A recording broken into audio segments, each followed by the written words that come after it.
La Iglesia Bíblica Guardianes de la Palabra presenta su devocional de hoy.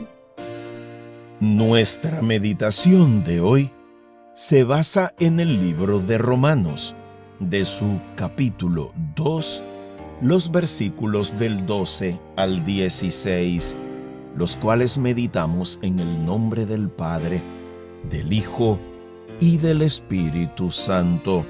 Los gentiles serán destruidos por el hecho de pecar, aunque nunca tuvieron la ley escrita de Dios, y los judíos, quienes sí tienen la ley de Dios, serán juzgados por esa ley porque no la obedecen, pues el simple acto de escuchar la ley no nos hace justos ante Dios.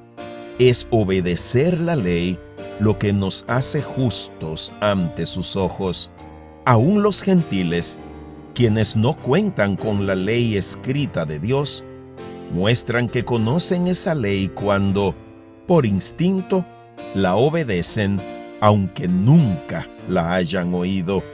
Ellos demuestran que tienen la ley de Dios escrita en el corazón porque su propia conciencia y sus propios pensamientos o los acusan o bien les indican que están haciendo lo correcto.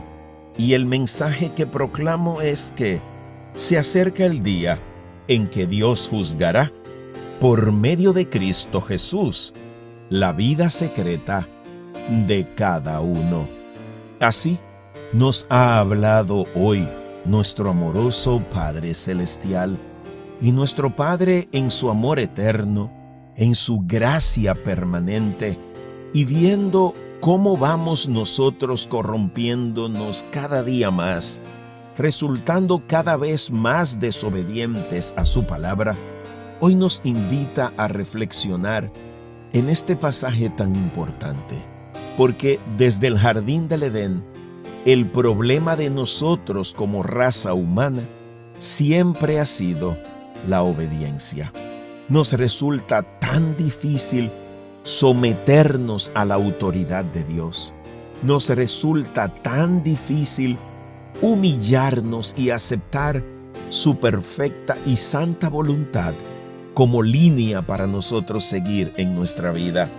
Es un problema tan grave para el hombre cerrar los oídos a la palabra de Dios y desechar sus mandatos. Pero no confundamos que para alcanzar la redención, el perdón y la vida eterna, todo se resume a obedecer. Porque aún los gentiles, dice el pasaje de hoy, tenemos todos, cada ser humano tiene escrito en el corazón lo que es bueno y lo que es malo. Es por eso que aún los bebés, niños de 1 año que aún ni siquiera hablan, cada vez que desobedecen una orden de sus padres, cuando rompen algo, cuando violentan un mandato, ellos solos se asustan y salen a esconderse. Lo mismo sigue pasando a todo lo largo de la vida. Cada vez que tú y yo desobedecemos un mandato de Dios, aunque nadie nos vea, nuestro corazón se encarga de indicarnos que hemos desobedecido. Y es por eso que seremos juzgados. Ahora, si queremos escapar de ese juicio perfecto y santo que tendrá que enfrentar toda criatura, necesitamos la mediación de la obra redentora de Cristo y que por la fe en Él nuestros pecados sean perdonados. Por eso el pasaje de hoy es claro: por medio de Cristo Dios juzgará, y aquellos que tengan su deuda pagada por la obra de Cristo escaparán de la condenación eterna. Pero todo aquel que crea que por sus propias obras o haciendo lo que mejor le parece alcanzará la salvación, está siendo grandemente engañado por el enemigo. De modo que todo aquel que ha conocido a Cristo y le ha entregado su vida como Señor y Salvador, tiene en la obediencia a la palabra de Dios la mejor forma de demostrar visiblemente la obra que el Espíritu Santo hace en silencio en el corazón del redimido. se nota el cambio de vida, se nota el nuevo nacimiento cuando comenzamos a vivir por la palabra de Dios, en la palabra de Dios y para la gloria del Dios que nos ha dejado su ley, en vez de escuchar y obedecer lo que el mundo nos propone.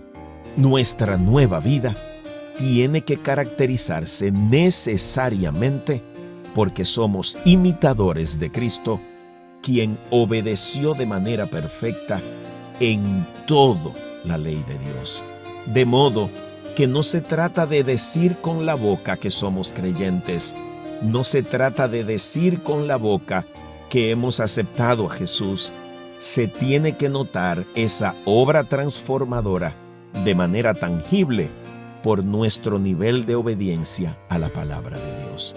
Así que hoy es un buen día para que comencemos a dar testimonio de nuestra fe, obedeciendo en todos los ambientes donde estemos cada uno de los mandatos de Dios. Y si fallamos en uno, el propio Espíritu Santo nos advertirá de pecado, nos arrepentimos y seguimos creciendo en fe y en santidad hasta que lleguemos a la presencia del Padre, porque al final seremos juzgados por Cristo Jesús, y en Él está paga nuestra deuda, y por agradecimiento a Él, y por honra y honor a Él, nosotros obedecemos en todo su santa palabra. Amante Dios y Padre nuestro, una vez más nos humillamos ante tu presencia y te suplicamos que nos perdones. Perdona nuestra desobediencia, perdona nuestra dura cabeza y nuestro rebelde corazón. Ayúdanos a crecer en fe y a crecer en santidad para someternos obedientes a tu palabra y así testimoniar, como bien dijo el apóstol Pablo: ya no vivo yo, es Cristo quien vive en mí, y por agradecimiento a Él y para la honra de tu nombre, te suplico, Padre de bondad, que nos ayudes a todo aquel que reciba este mensaje y a todos los creyentes del mundo a someternos en obediencia a la autoridad de tu palabra. Te lo pedimos, Padre bueno, en Cristo Jesús. Amén.